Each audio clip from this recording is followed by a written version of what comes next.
नमस्कार जय जगन्नाथ आपण को स्वागत करुच्ची नमिता साहू यूट्यूब चैनल तो आज ये विशेष वीडियो रे आपण जानिबे भगवान को आशीर्वाद रे धन जश और सफलता पाइबे पांचटी राशि शास्त्र अनुसार से पांचटी राशि विषय आज जानिबा।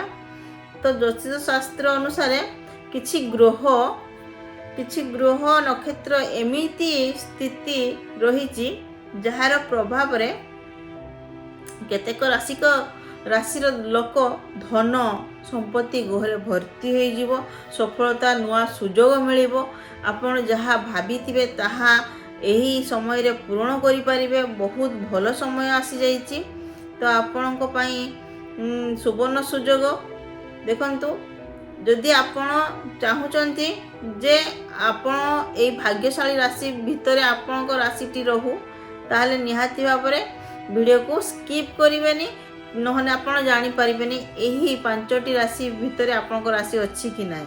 तो देखंतु शास्त्र कोन कहूची से पांचटी राशि विषय रे वीडियो को शेष पर्यंत देखंतु।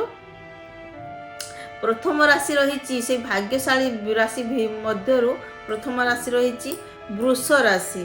वृष राशि व्यक्ति मानक पई वृष राशि आपण यही समय वृष राशि लोक मान अनेक शुभ संकेत देखा जाउची। हाँ आज्ञा बहुत भल संकेत देखा जाउची। एटा मु कहूनी शास्त्र कहूची आउ कौन आपणकर बहुत दिन धरी जो काम हो पारि नथिला परिश्रम आपण करि चलीथिले अटकी जाइथिला ताहा हेई जीव बास आ टिके किछि परिश्रम करि दियंतु चिंता करंतुनी बहुत भल समय रहउची आगकू तेबे आपनकर फल मिलिबार समय आसी जाउची। तो बहुत भल समय रहिची वृष राशि आपनकर वृष राशि व्यक्ति मानक पई सुनंतु कहूची चाकरी करूथबा लोकन पई उन्नति निहाती देखौची नुआ दायित्व आपन को मिलिबो। वृष राशि पई व्यवसाय मध्य नुआ आग्रह आसीबो बहुत भल समय रहिची लाभर सुजोग पाई पारंती बहुत बढ़िया वृष राशि मानक पई वृष राशि मानक पई आपन को परिवार रे भी सुख शांति रहिबो ता सहित उन्नति सब दिगरु उन्नति आसीबो अटक जाइतबा काम फेरी पाइबे बहुत बढ़िया रहिची। माता पिता को आशीर्वाद सब बेले आपन को सहित रहिबो आउ सकारात्मक चिंता करंतु आपण टिके एपट सेपट आपण मन होउची। तो शास्त्र अनुसार आपणकर किछि बड़ भूमिका रही जे परिवार प्रति आउ आपणकर सफलता सबुथिरे सफलता अछि। आपण जो काम करिवे वृष राशि आपणकर सबुथिरे सफलता रही बहुत भल समय रही। एबे आसंतु शास्त्र अनुसार जानिबा नंबर 2 रे से राशि विषय रे से राशि नंबर 2 रे राशि रही हमर सिंह राशि। सिंह राशि तो एमिति राशि मानक भितरे रजा बहुत पावरफुल राशि से। तो द्वितीय भाग्यशाली राशि होचंती हमर सिंह राशि।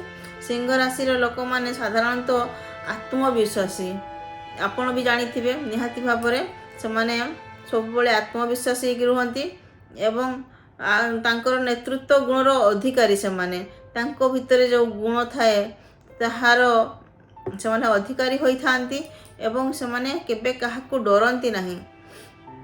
आगामी समय रे आपणकर गुण गुडी को आपनको नुआ उच्चतारे निहाती पहुंचाइबो।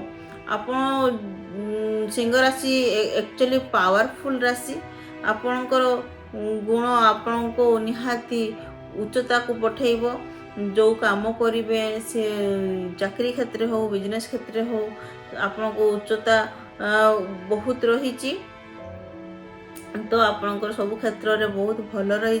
कार्य क्षेत्र रे सम्मान वृद्धि रही एवं यदि चाकरी करूछंती चाकरी रे भी आपनको सहयोग मिलिबो चारिपटु आपनको धन संपत्ति भर्ती हो जिवो। तो आपणकर बहुत भल समय आसी जाइछि। एबे जानिबा जदि आपणकर देखिबा समाज रे भी प्रतिष्ठा आपणकर बहुत बढ़ी चलीची एवं आगको भी मध्य बढ़ी चलिबो प्रशंसा पाई चलीचंती आगको भी सेमिति प्रशंसा पाइबे। ତ ଧୈର୍ଯ୍ୟ ପରିଶ୍ରମ ସହିତ ଆଗକୁ ଏମିତି ବଢ଼ି ଚାଲନ୍ତୁ। ଆପଣଙ୍କୁ ଭାଗ୍ୟ ସାଥ ଦେଉଛି ଏବଂ ଆଗକୁ ବି ମଧ୍ୟ ଦେବ। ଏବେ ନମ୍ବର 3ରେ ଜାଣିବା ସେଇ ତୃତୀୟ ଭାଗ୍ୟଶାଳୀ ରାଶି ହେଉଛି ତୁଳା ରାଶି। ତୁଳା ରାଶି ଲୋକମାନଙ୍କ ପାଇଁ ଜୀବନରେ ନୂଆ ଆଶା ନୂଆ ସୁଯୋଗ ମିଳିପାରେ। ନୂଆ ଆଶା ନୂଆ ସୁଯୋଗ ମିଳିବ। ବହୁତ ଭଲ ସମୟ ରହିଛି। ଯେଉଁ କାମ ଗୁଡ଼ିକ ହେଉନଥିଲା, ଦୀର୍ଘ ଦିନ ଧରି ରହିଯାଉଥିଲା, ସେଇ କାମ ଗୁଡ଼ିକ ହେବ। ଆଉ ଅଟକି ଯାଇଥିବା କାମ ଗୁଡ଼ିକ ସମ୍ପୂର୍ଣ୍ଣ ଭାବରେ ନିହାତି ଭାବରେ ହେବ। ବହୁତ ଭଲ ସମୟ ଆସିଯାଇଛି ଏବେ। ଆଉ ଚାକିରି କ୍ଷେତ୍ରରେ ବି ବହୁତ ଭଲ ରହିଛି। ଆପଣଙ୍କର ଖର୍ଚ୍ଚ କମିପାରେ। ଆପଣଙ୍କ ଯେତିକି ଖର୍ଚ୍ଚ ହେଇଯାଇଛି ଏବେ ଖର୍ଚ୍ଚ କମିବ, ଆୟ ବଢ଼ିବ, ଆପଣଙ୍କର ସଞ୍ଚୟ ବଢ଼ିବ ନିହାତି। ଆଉ ଆଗରୁ ଆପଣ ସଞ୍ଚୟ କରିପାରିନାହାନ୍ତି, ଏବେ ଆପଣଙ୍କୁ ସଞ୍ଚୟ କରିପାରିବେ। ବହୁତ ଭଲ। ଆଉ ଯଦି ଆପଣ କୌଣସି ରିଲେସନସିପ୍ରେ ଅଛନ୍ତି, ପ୍ରେମ ପରିବାର ଜୀବନରେ ଯାହା ବି ଖୁସିର ମୁହୂର୍ତ୍ତ ଦେଖାଯାଉଛି, ବହୁତ ଭଲ ସମୟ ଆସିଯାଇଛି। ନୂଆ ଲୋକଙ୍କ ସହିତ ଆପଣଙ୍କ ପରିଚୟ ରହିବ। ଆଉ ଆଗକୁ ଭବିଷ୍ୟତରେ ସବୁ କ୍ଷେତ୍ରରେ ଲାଭ ରହିଛି। ଏବେ ଆସନ୍ତୁ ଜାଣିବା ନମ୍ବର 4ରେ ସେଇ ଚତୁର୍ଥ ଭାଗ୍ୟଶାଳୀ କିଏ? ସିଏ ହେଉଛି ଧନୁରାଶି। ଧନୁରାଶି ଆପଣଙ୍କର କ'ଣ କହୁଛି ଶାସ୍ତ୍ର? ଧନୁରାଶି ଲୋକଙ୍କ ପାଇଁ ସମୟ ଉନ୍ନତି ଆଉ ସଫଳତାର ଦ୍ୱାର ଖୋଲିପାରେ। ହଁ ଆଜ୍ଞା, ଆପଣଙ୍କ ଦେଖାଉଛି ବହୁତ ଭଲ ସମୟ। ଶିକ୍ଷା କ୍ଷେତ୍ରରେ ଯଦି କେହି ଛାତ୍ରଛାତ୍ରୀ ଅଛନ୍ତି ଧନୁରାଶି ର ବ୍ୟକ୍ତି, ତାହେଲେ ବହୁତ ଭଲ ଫଳ ମିଳିବ। ଆଉ ଚାକିରି କରୁଥିବା ଲୋକ ଯଦି କେହି ଧନୁରାଶି ଅଛନ୍ତି, ଆପଣଙ୍କୁ ନୂଆ ନୂଆ ସୁଯୋଗ ମିଳିବ। ଆଉ ପ୍ରମୋସନ୍ ମଧ୍ୟ ହେବ। ବହୁତ ଭଲ ରହିଛି। ବ୍ୟବସାୟ କରୁଥିବା ଲୋକମାନଙ୍କ ପାଇଁ ନୂଆ ଅବସର ମିଳିବ। ବହୁତ ବଢ଼ିଆ ରହିଛି। ଆଉ ଆତ୍ମବିଶ୍ୱାସ ବୃଦ୍ଧି ପାଇବ। ଆପଣଙ୍କର ଜୀବନ ଲକ୍ଷ୍ୟ ଆଡ଼କୁ ଆଗେଇ ନେବ। ବହୁତ ଭଲ ସମୟ ଆସିଯାଉଛି। ତ ଆପଣ ଜମା ବି ଚିନ୍ତା କରନ୍ତୁନି, ଆପଣଙ୍କ ସମୟ ବହୁତ ଭଲ ଅଛି। ଏବେ ଆସନ୍ତୁ ନମ୍ବର 5ରେ ଜାଣିବା ମୀନ ରାଶି। ମୀନ ରାଶି ଆପଣଙ୍କ ପାଇଁ କ'ଣ ରହିଛି?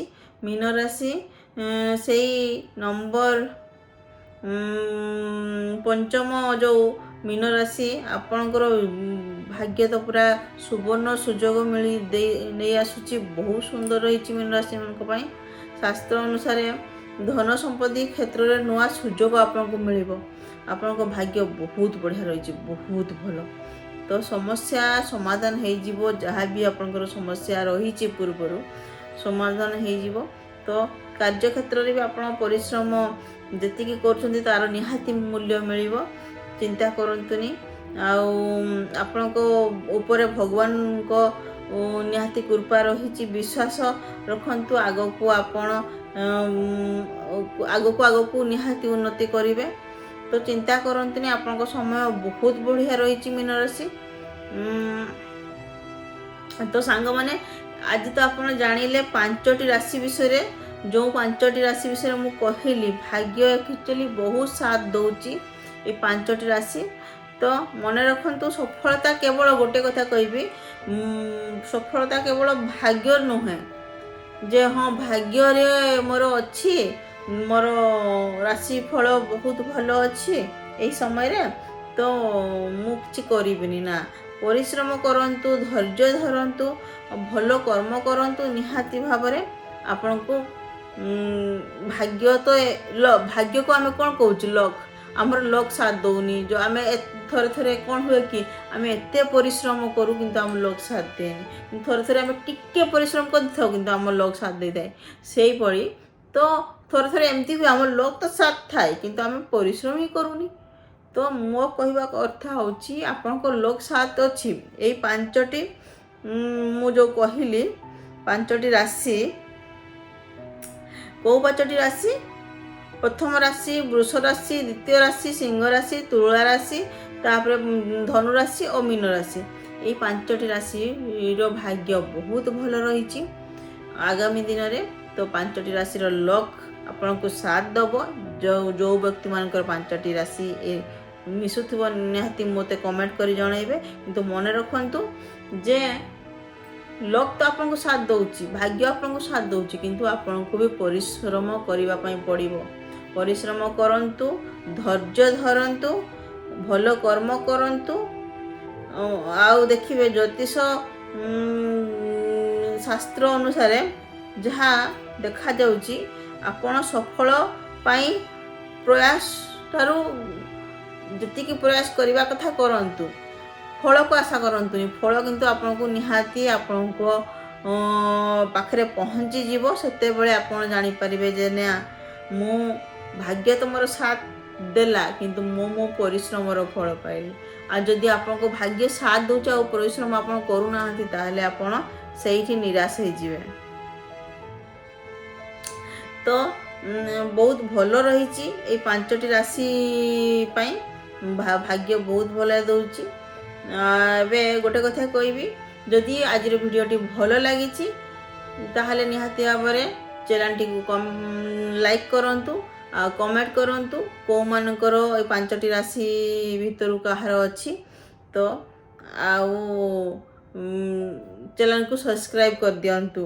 ରହୁଛି। ଜୟ ଜଗନ୍ନାଥ। ଆଉ ମା ଲକ୍ଷ୍ମୀଙ୍କର କୃପା ଆପଣଙ୍କ ଉପରେ ନିହାତି ଉପରେ ରହିବ। ଯଦି ଏଇ 5ଟି ରାଶି ଆପଣ ହେଇଥିବେ, କୌଣସି ବ୍ୟକ୍ତି କମେଣ୍ଟ ନିହାତି କରିବେ। ରହୁଛି। ନମସ୍କାର। ଜୟ ଜଗନ୍ନାଥ।